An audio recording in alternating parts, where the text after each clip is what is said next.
Nice that you are watching this video.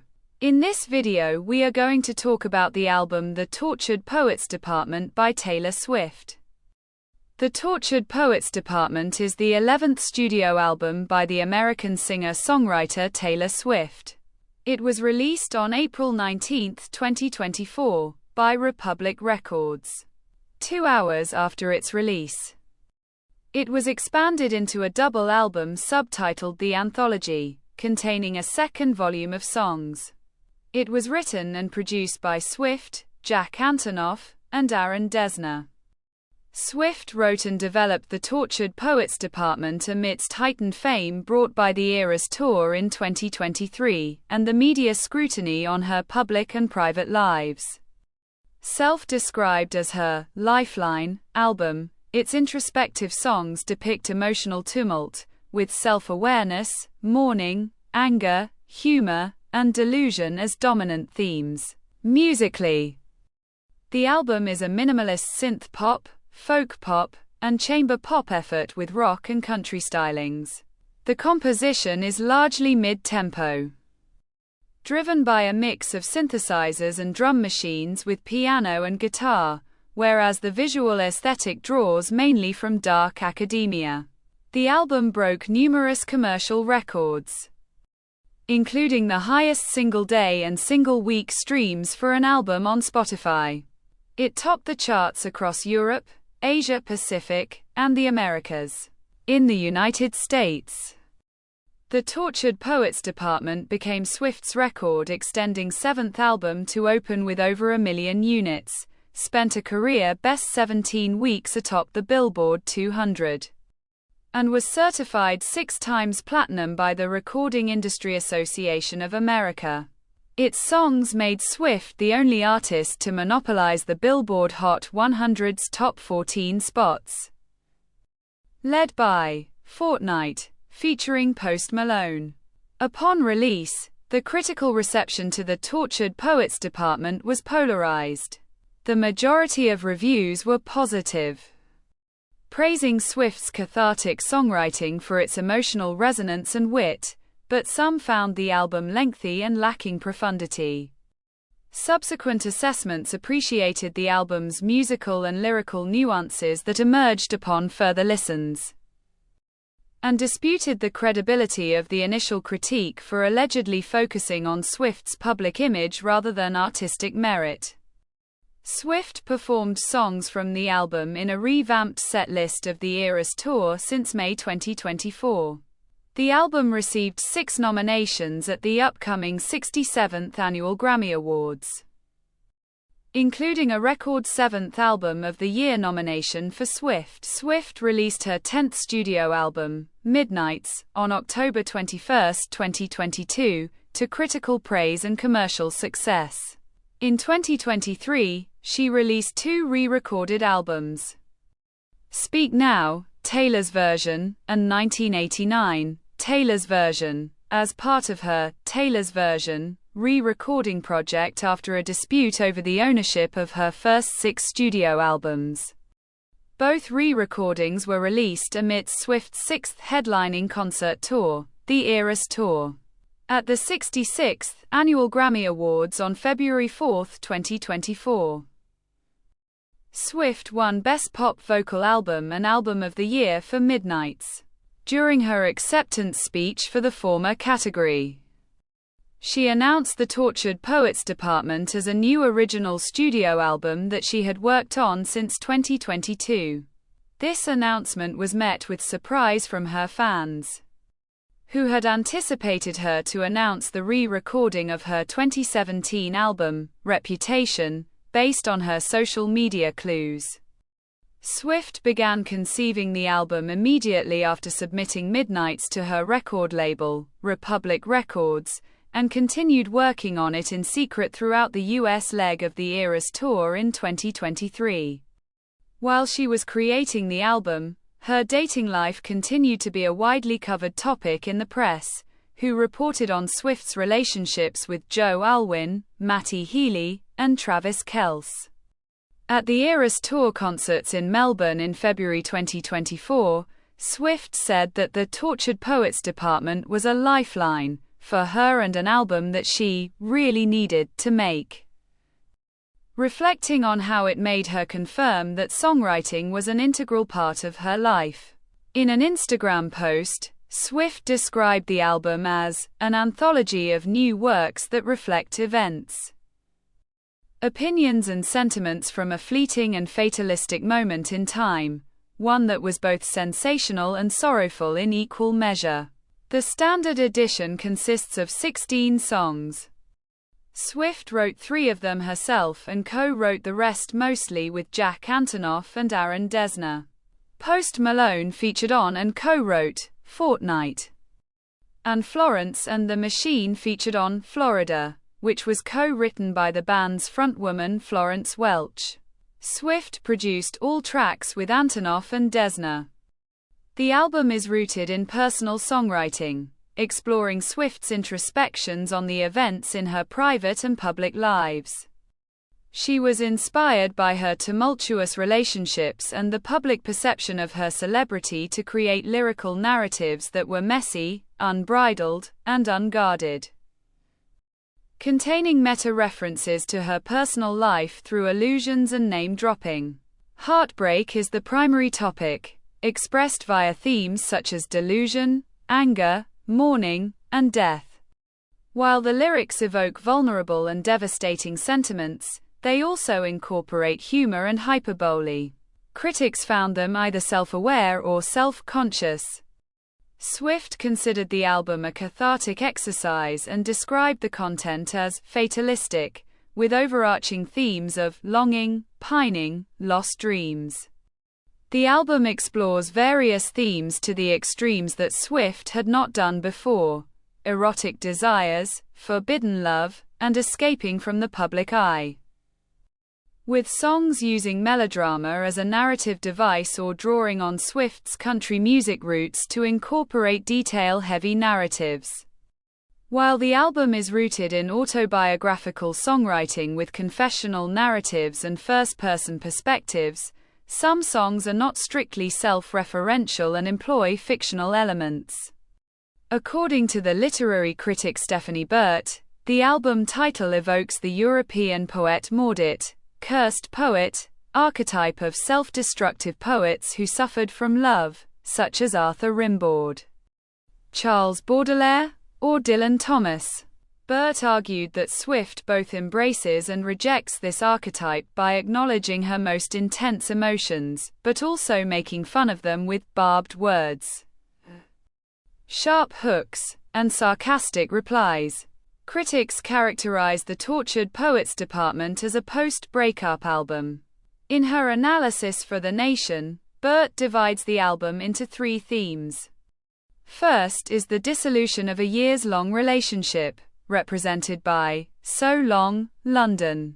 Second is a short-lived yet intense romance in the immediate aftermath and its sudden fallout, anchored by the head-over-heels infatuation portrayed in But Daddy I Love Him, the abandonment in Down Bad, and the destructive ending in The Smallest Man Who Ever Lived.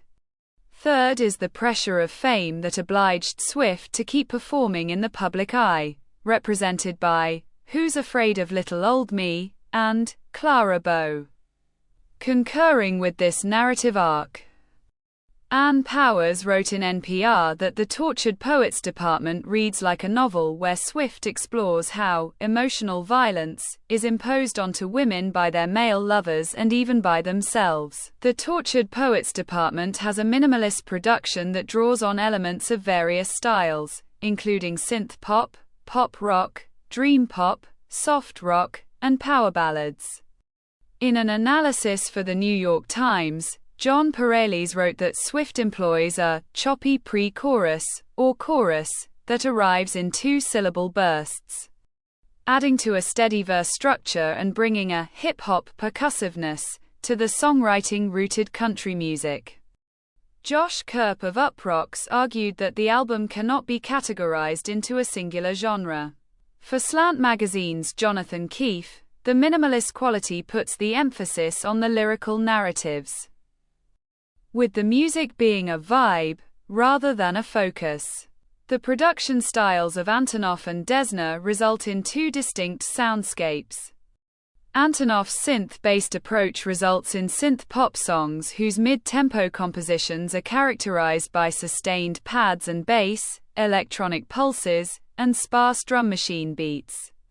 These elements were compared by critics to those on Swift's previous pop albums Midnights or 1989, 2014, but they create a more muted and less danceable sound. The first 4 tracks are exemplary of this: Fortnight, The Tortured Poets Department, My Boy Only Breaks His Favorite Toys, and Down Bad.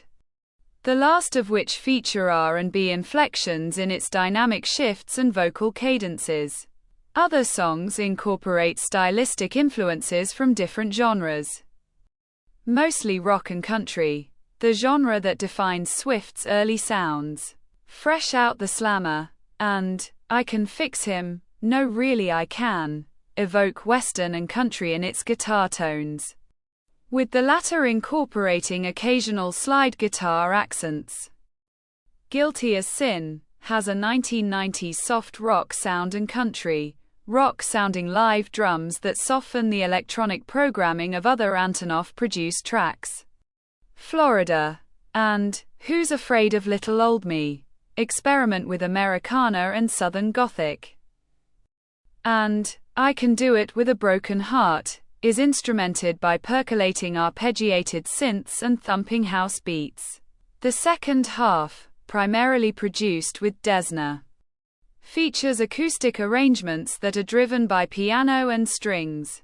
He and Swift also produced the majority of the second volume, the anthology, consisting of mellow piano ballads. His production style evokes folk arrangements, which critics categorized as folk pop and chamber pop, and compared to his works on Swift's 2020 albums Folklore and Evermore. According to Burt, 2 of Desna-produced tracks, Clara Bow and So High School, feature new textures and instrumental timbres from Swift's past songs. The former has a string section performed by the London Contemporary Orchestra, and the latter evokes 1990s rock styles such as indie rock and alternative rock. 2 tracks that were jointly produced by Antonoff and Desna, But Daddy I Love Him and Thank You Amy, both have prominent country stylings, showcased through lush, sweeping string arrangements. Swift mostly sings in the lower ranges of her vocal register to deliver rap-like, conversational verses. The music professor Samuel Murray attributed this conversational quality to some of Swift's familiar devices, including one-note melodies and recitative delivery. On some songs, Swift experiments with her vocals in a wider range. Guilty as Sin has a melisma chorus. The Smallest Man Who Ever Lived features an alto delivery that reaches the bottom end of her range against a 7/4 time signature. And Who's Afraid of Little Old Me has her singing in screechy soprano. The lack of an apostrophe in the official title, as in The Tortured Poets Department, was the subject of a debate over grammatical correctness. Scholars stated that Swift employed tortured poets as an attributive noun, as in the case with the 1989 drama film Dead Poets Society, and not as a possessive noun that warrants an apostrophe. The cover artwork, photographed by Beth Garabrandt, is a black and white glamour photo shot of Swift lying on a bed wearing black loungewear, a see-through Yves Saint Laurent tank top and the Row Boy shorts. Both the artwork and title were parodied by numerous brands, organizations, sports teams, and franchises, and inspired numerous memes. Media outlets described the album's visual aesthetic as gothic, especially dark academia. After the Grammy announcement, Swift revealed the standard track listing via social media on February 6, 2024. Swift announced 4 physical editions that were each titled after a corresponding bonus track: The Manuscript, The Bolter, The Albatross, and The Black Dog. She announced the latter 3 editions during the Australian and Singaporean shows of the Eras Tour. She partnered with Target for an exclusive, Phantom Clear, collector's vinyl edition. The album was promoted on digital platforms like Apple Music, Spotify, YouTube, Instagram, and Threads, prompting Swifties to search for Easter eggs. It included 5 Swift-curated Apple Music playlists containing her old songs inspired by the 5 stages of grief, a pop-up library of curated articles at The Grove, Los Angeles, hosted by Spotify. QR code murals in various cities worldwide that led to unlisted YouTube shorts on Swift's channel. A countdown to the album's release revealed upon refreshing Swift's Instagram profile. And special shimmer effects on Threads posts tagged with hashtags related to Swift and the album. iHeartRadio and SiriusXM announced special programs with exclusive content from Swift to celebrate the album's release, the former temporarily rebranded as iHeart Taylor. The Tortured Poets Department was released on April 19, 2024. A double album edition, subtitled The Anthology and containing 15 bonus tracks, was surprise released digitally 2 hours later. 2 days earlier, the standard edition of the album was leaked, which resulted in the phrase, Taylor Swift leak, being temporarily banned from searches on the social media platform X, formerly Twitter. The Tortured Poets Department was available in 19 physical variants, 9 CD, 6 vinyl, and 4 cassette variants, with deluxe CDs and cassettes being exclusive to Swift's official website. Physical copies of the album included an original poem by the American singer-songwriter Stevie Nicks. Fortnight was released as the lead single in conjunction with the album, accompanied by a music video. Universal Music released I Can Do It With a Broken Heart to Italian radio on July 2. The anthology was released onto vinyl and CD formats on November 29. From May 2024. Starting with the Paris shows, Swift revamped the set list of the Eras Tour to include songs from the Tortured Poets Department in a new act, which she informally described as Female Rage the Musical. She released live versions of certain songs as bonus tracks on the physical album via her website exclusively to US customers. Other limited editions of the physical album included acoustic versions of 5 tracks. Limited digital variants contained first draft phone demo recordings of 4 tracks, and the Eras Tour live recordings of some tracks from the Paris, Stockholm, Lyon, and London shows. The release of bonus track versions was a way for Swift and her fans to maintain the album's #1 position on the charts, a method Swift and other artists have previously utilized to boost album sales and chart positions.